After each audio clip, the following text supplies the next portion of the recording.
Game ka na ba? Sasabihin ko yung Got Talent. Game ka na ba eh? Okay. Okay, today pag-uusapan natin ay motor na naman syempre. Kasama natin ang ating mga tropa sa pagmumotor. We have Jay of Ride Lang Pag May Time and Thoughts from Alamat Cruisers MC. Actually, parehong taga-Alamat yan. So, these guys been riding for more than 20 years, 15 years. So, matagal na sila. Ang topic natin ngayon ay pag-uusapan natin ano ba talaga ang definition ng big bike. Okay. Just to give you an overview, no? Nag-research ako bago natin gawin to eh. Oh. Wala talagang eksaktong standard o walang institution na nagde-define kung anong big bike. Sa buong mundo yan, ha? Wala talaga na book or reference na sasabihin na this is a big bike. Wala kang makikita niyan. Okay? So, nasa Pilipinas tayo, medyo lilimitahan natin, no? Yung area ng usapan sa Pilipinas muna. Okay, unang tanong, para sa inyong dalawa, unahin natin si Tots. Ano ang definition mo ng big bike? Now, si Tots, owns a lot of bikes, a Vulcan 800 cruiser, a scooter, and a standard dual sport bike. Pero ano ba ang big bike sa'yo, Tots? Well,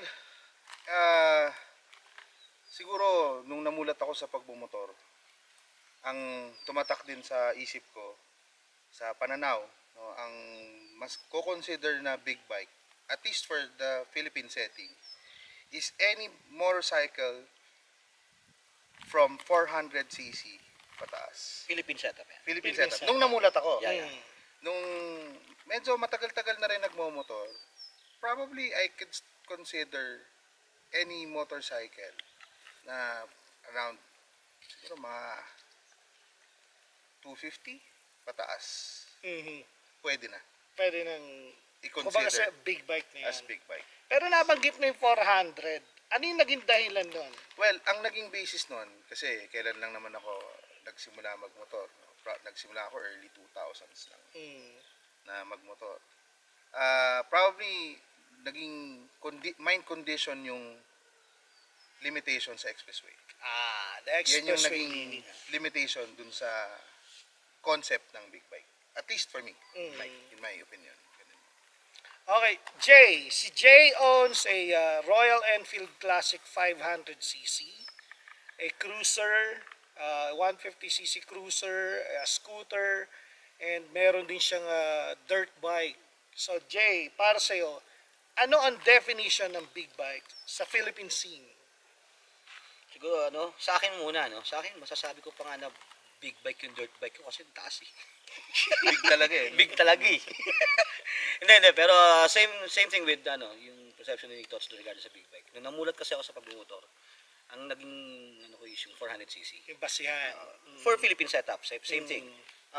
Though yung nung medyo namulat na ako sa community because I sell bikes. Mhm. And sa dami na ng mga community na kaharap ko, locals and foreign na nandito sa Pilipinas, yun nga, wala talagang eksaktong definition eh, pero if you're going to base it, sa akin ang pagkakalam ko, yung tulad sa mo kayo na I have a Royal Enfield Classic 500.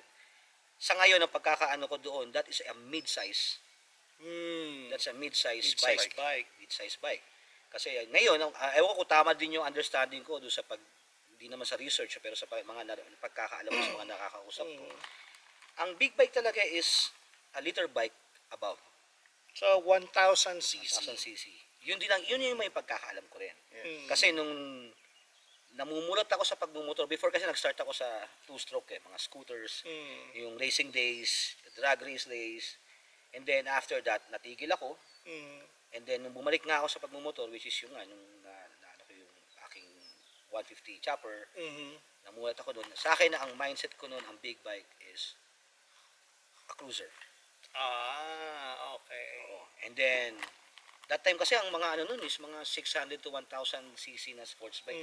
So sila yung, nung wala pa ako pinagtatanungan, sila yung alam kong big bike.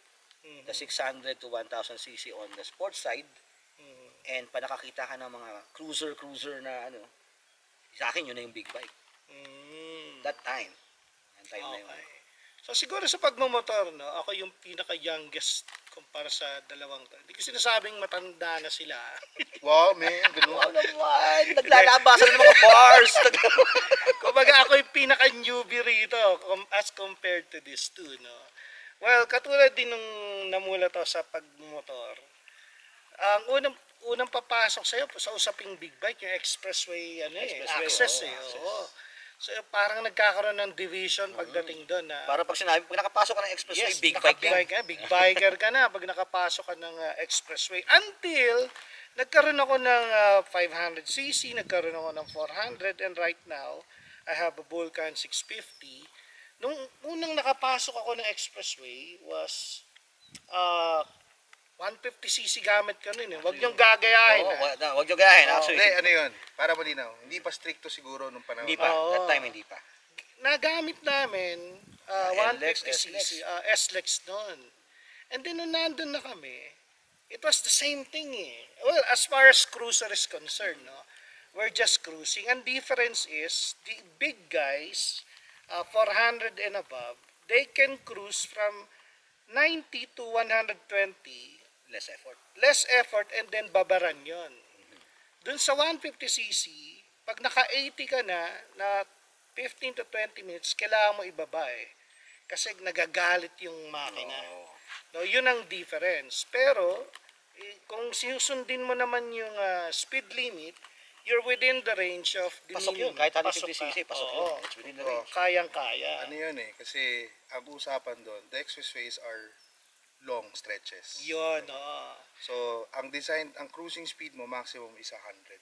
Minimum ka ng 60, Yun nga. supposedly. And kung yun ang pagbabasihan natin, 150cc motorcycle can withstand. Capable. Capable yun. Mm. Capable yun. So, nung time na yon, nung namulat ako, sabi ko, kung kaya naman pala din ng 150, so, para sa akin, on my personal opinion, kinonsider ko dati ang cruiser, no, na big bike. Sa akin, pag naka-cruiser, big bike Big yan. bike yan. Oo. Doon nagsimula yung thought na it's a big bike for me. No, na 150 cruiser. Correct. No, until nabanggit ni Jay nga yung liter bike, nagkaroon kami ng expat sa office na rider din. Correct, Sports naman, no, super sports, Aprila yung dala niya. Natanong ko rin sa kanya yon, brother. Sabi ko, what do you consider a big bike? Sabi niya, sa States, no, it is not written, pero when you say big bike, you're talking about 1,000cc and up. Yun ang definition nila ng big bike. Correct. No? Pero wala talagang, Wala. humingi ako reference, hindi niya rin alam eh. Kahit tanong mo pa kay, kay ano yan, kay Google yan. So it was a culture sa US. Correct. Sa culture naman natin sa Philippines, because of the expressway access, nagiging basis, norm, Norm, no? it's 400cc. 400cc na Considered as big bike. Pero, ika nga ng barkada natin si Alex from Las Piñas, Yep. whatever you ride, Ride it big. ride it big. Ride it big. Na, si Alex was riding a 150cc noon. Inter-island yun. Kahit sa mo makikita siya noon that time. Yun yung lalo kami naging proud. Correct. No? Kung anong meron kami, we ride it big. Tama ba? It proves ano alat, mula nung ano niya yun, yung sinasabi niya, ride it big. Mm. Siguro na-experience ko to not on the local riders, sa foreigner din. Sa foreigner din.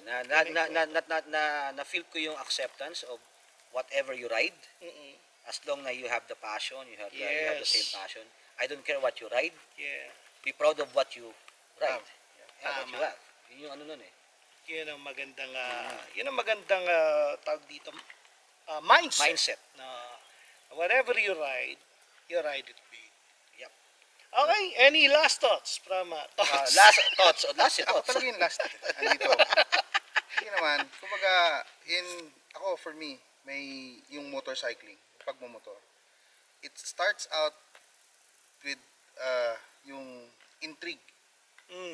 Intriga ka. Parang, uy, okay magmotor. Kahit anong motor, start it small.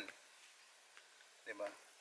Pero along the way, habang tumatagal ka pagmamotor, it becomes an extension of yourself. Correct. Yes. So, yun tama yung sinasabi nila na regardless of what bike you have, as long as yan yung sayo, regardless of the displacement, dapat okay sa yan. At okay sa lahat. Correct. Kahit anong brand, regardless of the Regardless of the brand. brand.